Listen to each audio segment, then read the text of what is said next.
Now, i- like I was talking to you before we started this discussion, I have posted content on this topic. I think the one that was done recently was with a lawyer who talked about how he had a case that this child was diagnosed with having autism. Yeah. But then when they did a deep study, a deep dive on the child, they realized that actually it wasn't autism, it was just addicted to social media, right? So it mirrors that because I'm guessing that both the conditions sort of mirror each other lah, Yeah. in terms of the symptoms. Now, when I posted that video, I was surprised by how many parents were critical of that content. In fact, more of them were not happy with that video as opposed to there were some who saying, yes, we should talk about this and all that. So despite all the information out there today, not just Malaysia, internationally also, there's way more and more news articles coming out talking about this issue and how negative social media is to the development of a child. Why are parents today still in denial? Because they are doing it, so they feel bad. So they can't just admit and say, you know what, it's my can't fault. admit. Yeah. You see, like for a parent who maybe the child has progressed, they will think like, hey, my child got no problem. I allow him to do it or allow her to do it. But the thing is that, like I said, have you seen the story where a very bright student suddenly takes guns and go shoot people?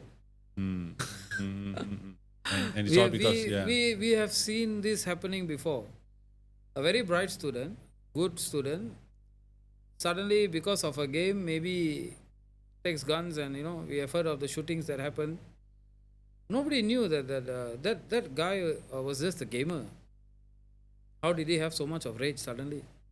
The parents also were shocked. They say like, we never knew he was this kind of a person. So it doesn't mean that just because your child is not affected, that others may not be affected. Because every kid, I believe, they have different ways of thinking. Cannot guarantee. So till today, one researcher, I think many people don't understand the purpose of research. Most of them do research to prove that their theory is right. So you will find one research saying that gaming is good. Another research that says that social media is good. Another researcher will say, I use social media and my kids are better. But most of them don't understand. That probability is just maybe 1% because the amount of participants in the research may be only 100 or 1,000. So at the end of the day, it's not done in an entire 30 million population, so you cannot guarantee that the approach works. So this thing about why parents are against it is because they have implemented that method and they are not happy when someone calls them out. So this is always the repercussions we face whenever we say that it's not good. Social media, can be at risk, can be risky.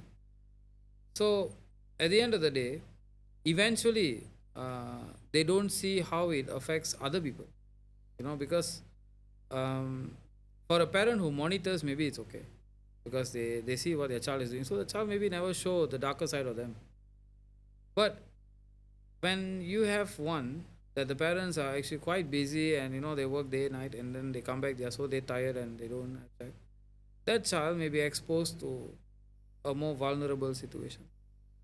So at that time, this is the truth. Social media is a problem.